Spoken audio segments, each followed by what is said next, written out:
the Asur, an enigma to men and dwarfs who know them as High Elves.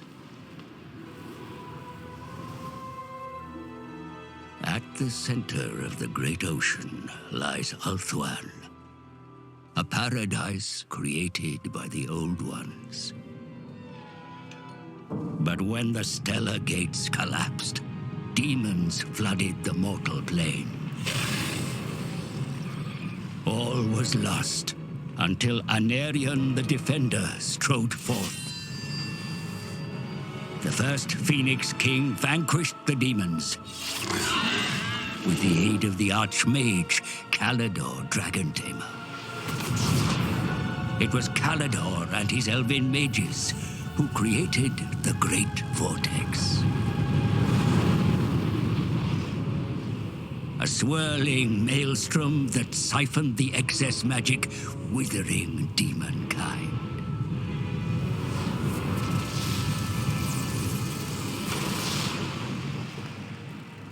With the world purged of chaos, the elves took it upon themselves to become guardians and stewards.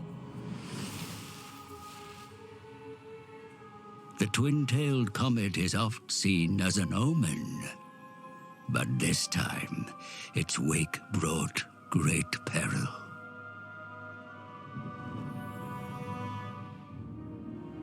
The dragon with two tails flies lower than before. Its trail disturbs the vortex. I have felt a change in the winds of magic. Then write it, brother. Lead the mages of Safari. Bring all in the White Tower to bear if you must. Such lore is currently beyond us. I suggest a scrying ritual in the pool of Isha. It may provide us with the answer. Such a ritual requires fragments of fallen waystones. Far more than we have. Then we find more. Make ready your ritual, Lawmaster Talarian. You will have your fragments. I shall start the search in Lustria. Lustria? My brother will search here, in Ulthuan. Why do you care so much about the greater world? Why do you not? Stay here, brother. Protect Ulthuan. But I venture beyond our borders. And while you meddle in far-flung continents, I will ensure you have a home to return to.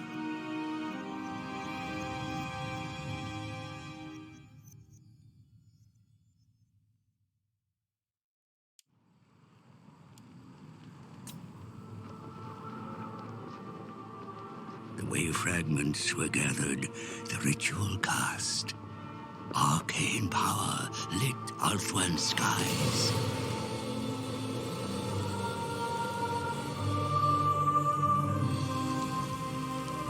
Lawmaster Talarian, ally of Teclis, was joined by Gallifreus, squire of Tyrion.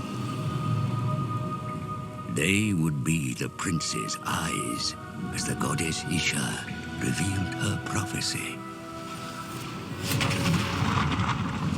The Lawmaster and squire saw the Isle of the Dead wreathed in fire, the vortex gone. Without the vortex, chaos floods the world, with Ulthuan doomed to sink beneath the waves. But the star crown of Lilith has the power to restore it. The crown was shattered long ago.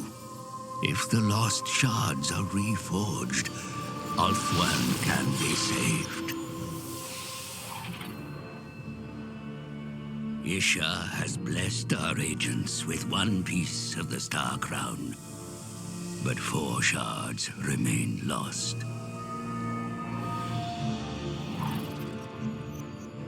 Talarian suggests invoking the spirits of the Phoenix Kings, for who better than a king to find a crown? The cost is high to cast such rituals. More wave fragments are needed.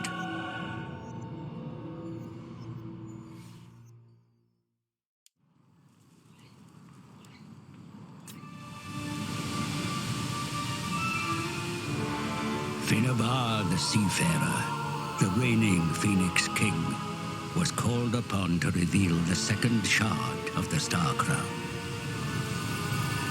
The wave fragments are cast so the tides move at the Seafarers' command.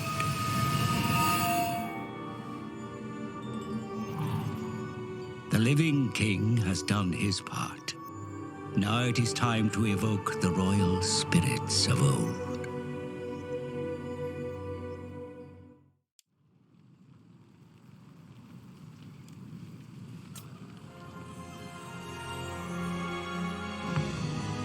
Cordadris, the Scholar King. His knowledge bequeathed to those who searched, including where the third shard lay, and how to slay the worm that hoarded it. Begone, servant of chaos! Strike, Gallifreyus!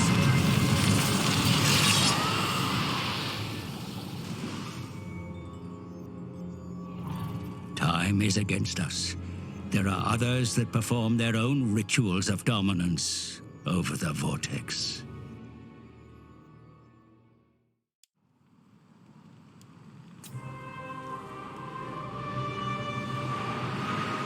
Belshazzar, the explorer, as he used the stars to navigate the world, their light shone upon the king's lost vessel. There, Gallifreyus! I see it! The fourth shard of the Star Crown was found within.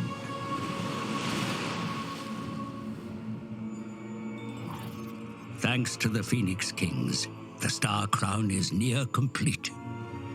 But there is one who is yet to be evoked. The first, the greatest, the doomed.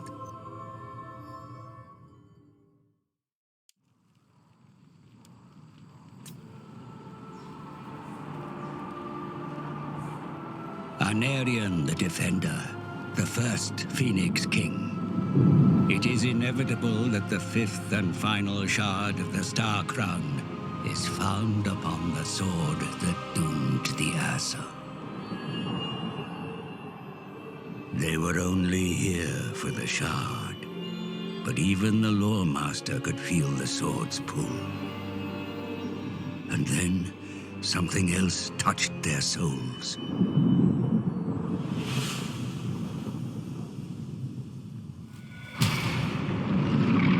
The fabric of reality was torn. From the realm of ruin, the Skaven's horned god mocked its prey and revealed his plan. The celestial event that weakened the vortex was of Skaven design. A parody of the true comet. The Council of 13, the Rat Men's highest authority, were architects of this grand manipulation.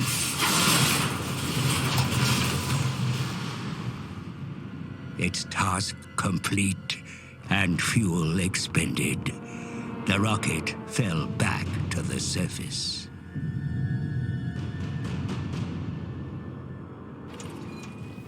When the wreckage was discovered, its purpose remained unclear until now. It was the catalyst to weaken the vortex and goad the other races into action. They knew the Asur would seek to bolster the failing vortex, but they were ready. Every ritual cast, the magic was stolen, absorbed into the Horned Rat's bell.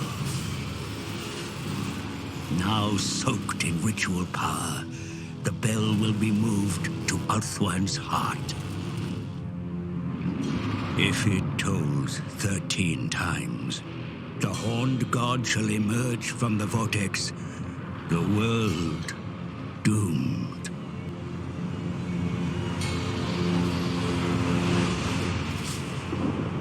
Then the god was gone, but in its place came a swarm of his children.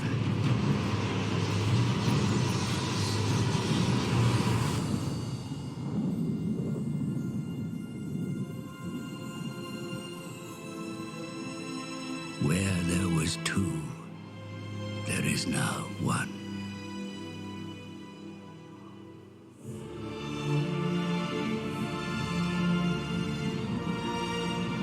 But is that enough to make a difference?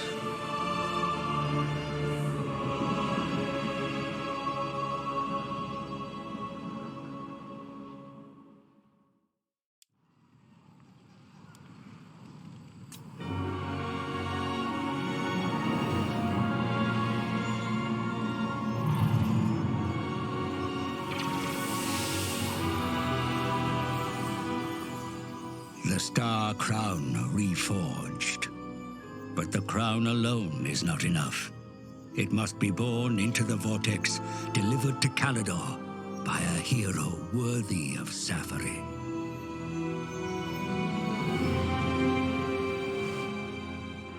And yet the chittering Skaven lurk, defiling Ulthuan, awaiting the Horned One's arrival. The vortex must be reclaimed, or the world is doomed.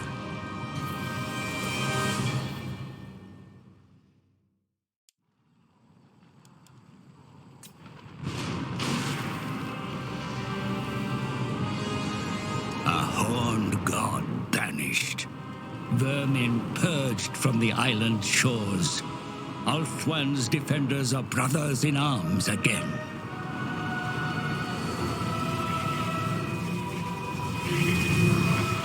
And a hero, a lawmaster, one who has proven worthy of the Star Crown, to bear its power, walk into the vortex, and become the Maelstrom. Ours is a world of fleeting glory, but it is glory nonetheless.